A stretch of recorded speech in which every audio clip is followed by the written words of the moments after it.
mereka yang dominan, yang menguasai. Ada yang terpinggirkan, lama-lama muncul kelompok yang kaya makin kaya tadi. Dari masyarakat yang semula nomaden, sekarang masyarakat yang tinggal, kemudian membagi-bagi sumber daya. Ada yang dapat banyak, ada yang dapat sedikit. Kemudian ada pembagian kerja. Ada yang kerja di ranah produktif, ada di ranah yang kurang produktif. Nah, di situ mulai lahir kelas-kelas. Baik, bismillah. Assalamualaikum warahmatullahi wabarakatuh. Istilah leisure, the term leisure as here used, seperti yang digunakan di sini, tidak berarti malas atau pasrah.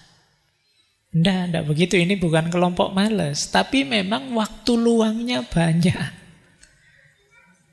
Kenapa? Ya karena mereka tidak bekerja. Jadi yang dimaksud adalah penggunaan waktu yang tidak untuk hal-hal produktif. Mengapa kok mereka tidak menggunakan waktunya untuk kerja produktif? Yang pertama, karena mereka merasa kerja produktif itu sudah tidak levelnya mereka. Gitu loh. Kerja yang capek mulai jam 8 pagi sampai jam 8 malam, ya itu levelmu, level kalian, bukan level kita. Itu leisure class. Jadi kerja kok sampai berkeringat, sampai stres, sampai jungkir balik, itu enggak level, itu level kalian. Working class. Jadi bukan kok mereka aslinya males, tidak, tapi karena mereka nganggap kerja produktif itu enggak level mereka. Yang kedua, untuk menunjukkan bahwa saya sudah mampu secara finansial untuk membiayai hidup. Jadi tidak perlu kerja secapek itu, tidak perlu sejungkir balik itu. Itulah kenapa terus disebut leisure class. Jadi kalau kamu tanya, Pak itu berarti males Pak, tidak ngapa-ngapain. Iya, tidak ngapa-ngapain, tapi bukan berarti mereka tidak punya apa-apa. Mereka punya segalanya. Itulah kenapa mereka milih santai-santai saja hidupnya, leisure. Kamu tidak boleh iri, makomnya belum nyampe. Ayo, oke ya, cuma ini definisinya, nanti kita lihat mekanismenya ya. Terus, nah, kenapa kok bisa lahir Pak kelompok seperti ini? Awalnya sebenarnya model kapitalisme tadi. Diawali dari bergesernya masyarakat primitif ke masyarakat kelas. Jadi dalam sejarahnya manusia ada fase dari istilahnya Veblen ya, masyarakat barbar menuju masyarakat yang berkelas. Jadi dulunya mungkin nomaden, pindah-pindah, kemudian bercocok tanam, kemudian membagi pekerjaan. Nah, dengan membagi pekerjaan ini nanti ada pekerjaan yang sangat penting, sangat produktif, sangat dominan, ada yang pekerjaan tidak penting. Pada akhirnya nanti kelompok yang kuat mendominasi, yang memegang tadi loh, alat-alat produksi, memegang modal, tanah, dan lain sebagainya, ini akan jadi kelas dominan. Yang kedua, munculnya kepemilikan pribadi. Kalau sebelumnya barang-barang itu milik bersama, tapi begitu tidak nomaden lagi, bertani, tinggal di satu tempat, mulai dibagi-bagi. Ini tanahku ya, jatahmu yang mana? Ini nanti ada yang dapat banyak, ada yang dapat sedikit. Akhirnya yang dapat banyak ya menguasai, bisa mengontrol yang punyanya sedikit atau tidak punya apa-apa. Saya sebenarnya kemarin punya sedikit sih, tapi karena ada kebutuhan mendadak, ya sudahlah, tak jual saja, saya tukar dengan kebutuhan tadi. Terus lama-lama nanti ada yang luas sekali penguasaannya. Yang ketiga, ya kapitalisme tadi, industrialisasi. Jadi ada kelompok borjuis, ada kelompok proletar. Borjuis ini nanti cenderung melahirkan leisure class, pemilik modal. Pekerja pabrik cenderung jadi workman class, atau kita sebut saja working class, kelas pekerja. Jadi akarnya di situ. Karena sejak awal kemudian ada mereka yang dominan, yang menguasai, ada yang terpinggirkan, lama-lama muncul kelompok yang kaya makin kaya tadi. Dari masyarakat yang semula nomaden, sekarang masyarakat yang tinggal, kemudian membagi-bagi sumber daya, ada yang dapat banyak, ada yang dapat sedikit, kemudian ada pembagian kerja, ada yang kerja di ranah produktif, ada di ranah yang kurang produktif. Di situ mulai lahir kelas-kelas. Kalau zaman sebelumnya, apa-apa bareng-bareng, kepemilikan bersama. Kalau perlu saling tukar. Aku punya apa, kamu punya apa. Aku butuh apa, kamu butuh apa. Kita saling bertukar. Bahkan nanti suami istri pun kerjanya bareng-bareng. Ke sawah bareng-bareng ke sawah. Tapi belakangan terus muncul pembagian-pembagian kerja. Yang laki-laki kerjanya di luar rumah, yang perempuan di dalam rumah. Yang di luar rumah dapat wilayah produktif, menghasilkan. Kerja di luar rumah kan dapat uang. Sementara yang perempuan dapat jatah di dalam rumah. Di dalam rumah dia tidak produktif. Meskipun kerja dan banyak, mungkin lebih capek daripada yang di luar rumah. Ibu di rumah itu kan mulai bangun sampai mau tidur lagi, ada saja yang dikerjakan. Bapak kerjanya di luar rumah, kadang-kadang di kantor. Jam 8 berangkat ke kantor, nanti sampai kantor ngobrol-ngobrol sama temennya, guyon-guyon, terus buka laptop, terus ngapain gitu, terus nanti sore pulang. Nggak terlalu capek sih, tapi kan alasannya kerja seharian lo ini. Terus akhir bulan dapat gaji. Yang itu terus sebagian diberikan ke istrinya. Kemudian dengan logik seperti ini kan terus muncul kalimat laki-laki mencari uang, perempuan menghabiskan uang. Ya kan, levelnya jadi jatuh. Kenapa? Dapat pembagian kerja yang tidak produktif. Padahal itu tadi dibagi bareng-bareng itu kesepakatan bersama. Wes biar yang dalam rumah ada yang ngurusi, ada anak segala, yang di luar rumah jatahnya suami. Tapi karena yang satu produktif, yang satu tidak, kan logiknya jadi begitu. Suaminya capek-capek nyari uang, istrinya menghabiskan uang saja. Jatuh sudah yang sebelah sana. Padahal itu tadi bukan maunya perempuan saja, memang kebutuhan hidupnya begitu. Baik, itulah terciptanya leisure class. Nanti ada hubungannya dengan perempuan. Kita lihat sekarang. Apa sih yang dilakukan leisure class ini? Kelompok santai ini. Yang pertama, mengumpulkan properti, harta. Kelompok ini numpuk terus, rumah besar, tanah luas, kepemilikan fisik, dan lain sebagainya. Jadi ini yang saya sebut kaya makin kaya tadi. Untuk apa Pak? Koleksi tanah, koleksi barang-barang, koleksi harta, tidak untuk apa-apa. Mobilnya bisa jejer 20 gitu. Apa terus dipakai semua? Tidak. Jadi tujuannya apa? Untuk menunjukkan kemewahan. Untuk menunjukkan saya ini lebih loh, saya ini hebat loh. Jadi untuk jadi alat pamer. Terjadi konsumsi yang tidak rasional. Ada yang HP-nya lebih dari 2. Atau 2, lebih dari 1. Banyak ya mungkin kalian. Jadi kerjaannya leisure class yang paling pokok itu mengumpulkan harta. Sudah, kalau urusan ini manusia itu sudah tidak ada remnya, sudah disindir oleh Al-Quran itu kan, alhaakumut takasur hatta zurtumul makobir. Engkau akan bermegah-megahan, berbanyak-banyakan harta, sampai kamu lalai, sampai kamu nanti masuk ke liang kubur. Kalian semua, karena sekarang kalian bukan leisure class, kan ngeritik ini, tapi sebenarnya diam-diam kamu ingin masuk ke sini.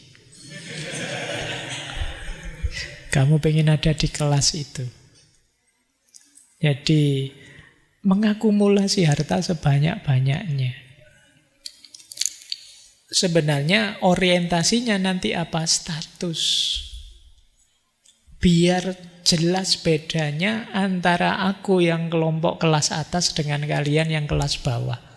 Beda paling jelas apa? Rumahku jauh lebih besar, mobilku jauh lebih banyak, pembantuku jauh lebih banyak.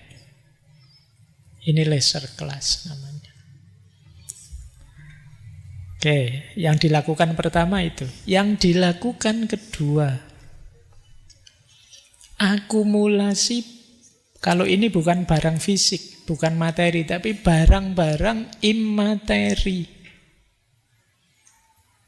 Biasanya terus mereka mengumpulkan juga barang imateri, misalnya gelar akademik.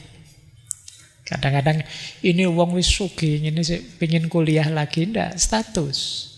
Jadi mereka ingin menegaskan statusnya. Kuliah lagi S3, kuliah lagi ke luar negeri, kuliah lagi. Nah ini status. Kan sudah kaya Pak, pimpinan DPR Pak, masih kuliah lagi, status. Jadi gelar akademik. Termasuk barang imateri apa? Silsilah. Oh, saya itu ternyata diam-diam keturunannya Mojopahit mungkin ya saya dulu. Ada ini silsilah keluarga. Ini apa? Dicari-cari, kalau tidak ada dibikin saja. Jadi dulu itu Gajah Mada punya ponakan. Nah, ponakannya itu. Ya, sekarang banyak yang masuk ke ranah ini. Ini barang imateri kata Veblen, tapi menentukan dalam konteks status. Jadi mungkin gelarnya doktor, profesor, maka kadang-kadang kan kemarin banyak cerita-cerita itu penganugerahan honoris causa untuk siapa yang menurut iki kok dikasih sih orang ini, kamu bingung kan? Ini ada hubungannya dengan ini. Penegasan status bahwa saya penting, kelasku itu tinggi. Nah, atau silsilah tadi, kamu cari rangkaian dari mana lah kan. Kemarin ada isu jual beli silsilah, itu jenis ini sebenarnya. Jadi menegaskan status. Atau afiliasi dengan institusi yang prestisius. Oh, saya termasuk anggota kelompok ini loh. Saya punya klub ini loh, saya punya ini. Ini barang-barang imateri. Menurut Veblen bahkan orang-orang dari leisure class ini mengejar pendidikan bukan karena ingin pinter atau berkontribusi secara intelektual, tapi hanya prestis saja. Istilahnya Veblen, pendidikan untuk gengsi. Nah, jadi yang dicari gengsinya dong. Meskipun gini-gini saya dokter loh ya. Nah, ini gengsi. Oke. Yo, jadi bukan nilainya, bukan manfaat sosialnya. Oh, kamu ketawa. Baik. Nah, ini yang bisa begitu siapa? Leisure class. Tidak mungkin working class kayak kalian. Ya. Kalian tidak mungkin pendidikan untuk gengsi, bisa sekolah, bisa kuliah saja syukur sudah kan. Tidak mikiri gengsi sudah, bisa bayar itu sudah anugerah.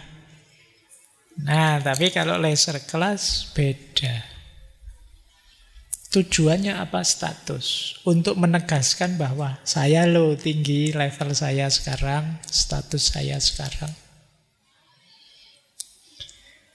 Itu yang kedua. Yang ketiga, apalagi yang dilakukan kelompok ini? Kelompok ini biasanya punya keterampilan sosial tertentu, punya kode etiknya sendiri, punya gaya hidupnya sendiri yang diatributi sebagai tinggi. Jadi, apa ya, kalau kalian mungkin sering-sering buka YouTube itu ada, ini etiket makan yang berkelas. Cara ngomong yang berkelas. Cara itu disuruh begitu. Jadi kalau makan itu tangannya nggak boleh gimana, mulutnya nggak boleh gimana. Kalau ngomong sama orang itu mengawalinya gimana, mengakhirinya gimana. Dan kalau tidak begitu kalian disebut tidak berkelas. Ketemu kok langsung teriak-teriak, dada-dada. Kurang keren, kurang. Mbok lebih bangsawan dikit itu loh. Gitu loh. Nah, itu gaya ini sudah laser class. Mbok yang keren gitu. Kalau disuguhi makan, mbok jangan langsung ditenggak semua, dihabisin semua. Dikit-dikit. Mana yang dimakan dulu, makanan pembukanya mana, makanya menjadi. Makanan pembuka jangan dimakan terakhir. Kalau dimakan terakhir, kamu tidak berkelas berarti. Nah, ini. Jadi mereka punya kode etik keterampilan sosial tertentu versi mereka. Terus mereka kalau lihat kita tidak seperti mereka, bilangnya ala wajar. Kelas bawah, selera rendah. Itu sudah. Mereka lah yang ngerti sopan itu ya versi mereka. Jadi berkelas itu ya seperti gaya mereka. Nah, ini laser kelas yang mereka lakukan. Jadi terus masyarakat terpecah-pecah berdasarkan gaya hidupnya, bukan kontribusinya. Kalian nanam padi sampai jungkir balik, itu kontribusi sebenarnya. Tapi kan kalian tetap dianggap bawah dibandingkan mereka yang tinggal makan, itu pun dengan kode etiknya mereka sendiri. Kalau kita makan padi kita sendiri, nasi kita sendiri, tidak seperti mereka, tetap disebut kelas bawah. Nah, ini yang ketiga yang biasanya mereka lakukan. Terus yang keempat, ini dari Veblen ya. Biasanya lagi untuk menegaskan dominasi mereka, kelompok laser class ini punya banyak pembantu. Untuk apa saja? Sudah. Jadi ini bagian masak sendiri, bagian nyapu sendiri, di kebun sendiri, sopir sendiri, punya anak 5 ya masing-masing ada yang ngomong 1, 2, 3, 4, 5 punya. Ini khas mereka. Bukan karena butuh itu, tapi untuk menunjukkan bahwa saya bisa membayari orang sebanyak mungkin untuk melayani saya. Jadi kata Veblen, ini bukan karena dia memang butuh sebanyak itu orang, tapi untuk menegaskan saja. Apa ndak bisa yang bagian nyapu dalam rumah itu nyapu di luar rumah? Ya bisa mestinya, tapi ada bagian nyapu dalam, ada bagian nyapu luar. Untuk menegaskan betapa hebatnya saya, betapa kuasanya saya, betapa kayanya saya. Ini jenis laser class keempat. Jadi pembantu, kata Veblen, dijadikan alat untuk menunjukkan statusnya majikan yang tinggi. Kadang-kadang pembantunya diseragami juga. Itu keren itu, pakai seragam untuk menunjukkan betapa di sini itu semuanya serba tertib, serba teratur. Nah, ini sistem ini terus melanggengkan ketimpangan. Yang sini tidak pernah bekerja apa-apa tapi levelnya tinggi. Yang sini kerja keras, jungkir balik, tapi dia hanya pendukung yang tidak bekerja apa-apa. Hanya menopang citra kelas yang dianggap lebih tinggi tadi. Oke, jadi 4 hal tadi ya, secara umum yang dilakukan oleh leisure class. Kelompok kaya, kelas tinggi tadi. Baik, ambil nafas sebentar biar tidak megap-megap kalian baca ini ya. Memahami leisure class ini. Ternyata ini sejak zamannya Veblen, itu berarti ya saya bilang tadi bukunya tahun 1889. Di Amerika fenomenanya seperti ini. Jadi tepat ketika Veblen meninggal 1926, kalau tidak salah, di tahun itu terjadi namanya Great Disaster. Bencana besar. Ekonominya Amerika gonjang-ganjing, hampir runtuh, saham-saham anjlok dan lain sebagainya. Jadi nanti kalian boleh cek ya di Google. Great Disaster di Amerika tahun-tahun ini. Kenapa bisa begitu? Ya fondasi ekonominya banyak kelompok-kelompok ini. Kelompok-kelompok yang tidak produktif. Kita lanjutkan. Kita masuk ke tema kita sekarang. Konsumerisme. Di antara kelakuannya leisure class yang paling memprihatinkan menurut Veblen adalah konsumtif.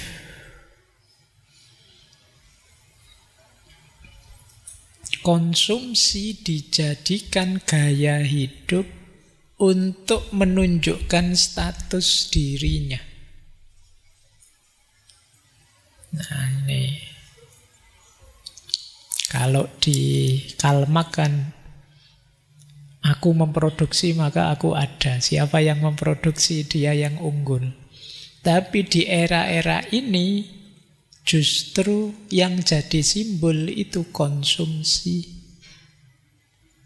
Kalian merasa hebat, merasa tinggi, merasa besar, tergantung yang kalian konsumsi. Kayak tadi loh, laptopmu merek apa, HP-mu merek apa, bajumu tipe apa, itu kemudian jadi pembentuk identitasmu.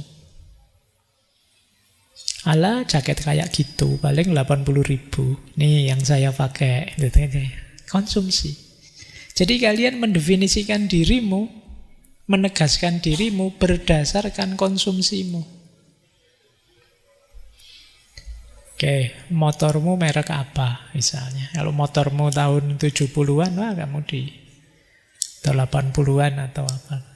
Jadi ini yang dilakukan juga oleh leisure class. Maka mereka memberi barang-barang mewah. Tasnya bisa puluhan juta, ratusan juta mungkin kalau ada ya. Cuma kalau saya sebut ratusan juta kamu tidak nyampe. Mungkin ada ya ratusan juta. Mungkin kadang kalian kaget kan ada, loh segitu harganya. Terus kamu biasanya membandingkannya, itu kalau diberikan dawet, diberikan kerupuk, itu kan itu. Kamu kan selalu begitu pembandingnya. Wis biasalah, itu level bawah memang begitu. Kalau ada orang beli mahal mesti begitu. Wow, itu kalau diberikan dawet mesti bisa renang gitu. Ini kalimatnya begitu. Biasa itu. Kalimatnya level bawah begitu. Jadi ini gaya hidup mereka konsumtif. Isinya mengkonsumsi saja. Jenis konsumsi yang pertama, ini konsep yang terkenal sekali dari Veblen, conspicuous consumption. Conspicuous consumption itu konsumsi yang menyolok, sengaja memang dipamer-pamerkan. Jadi konsumsi barang dan jasa secara menyolok yang tujuannya status sosial, bukan karena kebutuhan, bukan karena fungsi nyatanya. Ini yang disebut conspicuous consumption. Sengaja memang beli yang paling mahal. Padahal mungkin ada yang lebih murah dan sama saja, atau mungkin lebih fungsional, enggak. Tetap beli yang lebih mahal. Beli yang lebih mewah. Karena memang tujuannya untuk dipamerkan. Kan kapan itu saya pernah lihat ada video pendek yang pakai emas banyak sekali itu, kalau ngobrol tangannya diangkat terus kerincing gitu. Itu gunanya apa begitu? Tidak ada gunanya, pamer saja memang. Jadi mungkin tujuannya biar orang lain sadar levelmu sudah jauh di bawahku. Oh, mungkin tetangganya karena panas terus beli juga yang kayak gitu. Nanti dia panas lagi, beli lagi yang lebih banyak lagi atau yang lagi biar bisa pamer. Ini yang disebut konsumsi yang menyolok. Jadi cirinya leisure class itu dia mengkonsumsi apa saja, tidak pertimbangan kebutuhan atau fungsi, tapi pertimbangan kemewahan dan pamer.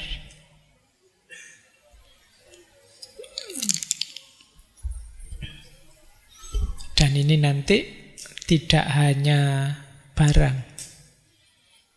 Nanti beberapa disindir oleh Veblen, termasuk olahraga, termasuk agama. Ya contohnya kalau di sini saya sebut tas, mobil, liburan kemana dan lain sebagainya. Tujuannya konsumsi yang menyolok ini menunjukkan kekayaan atau prestis. Yang kedua, membedakan diri dari kelas sosial yang lebih bawah. Yang ketiga, ingin dapat pengakuan atau kekaguman. Ya kayak kemarin ada rame-rame fenomena flexing, pamer. Itu kan sebenarnya ingin dijempoli, ingin dikagumi. Ya kalau kalian baik hati, ya jempolilah, kagumilah, bilang saja, wow luar biasa, itu senangnya luar biasa dia. Karena memang tujuannya pamer. Itu kalau kalian komennya merendahkan, kayak gitu saja di rumah saya ada 4 itu. Oh, dia akan memamerkan lagi yang lebih dari itu. Karena memang tujuannya pamer. Dan ingin memperoleh kehormatan sosial. Tentu saja konsumsi yang pamer ini secara logis, secara filosofis, secara etis, bahkan secara religius adalah sesuatu yang negatif. Yang pertama, irasional, tidak masuk akal. Jadi jangan ditanya reasoningnya apa, mereka tidak punya reasoning, cuma ingin pamer, ingin dilihat, ingin dipuji, ingin dikagumi. Yang kedua, memboroskan sumber daya, tidak ada gunanya. Eman-eman loh, anak cucu kita besok mungkin perlu juga disisain apa, kita habiskan semua sumber daya untuk senang-senang kita.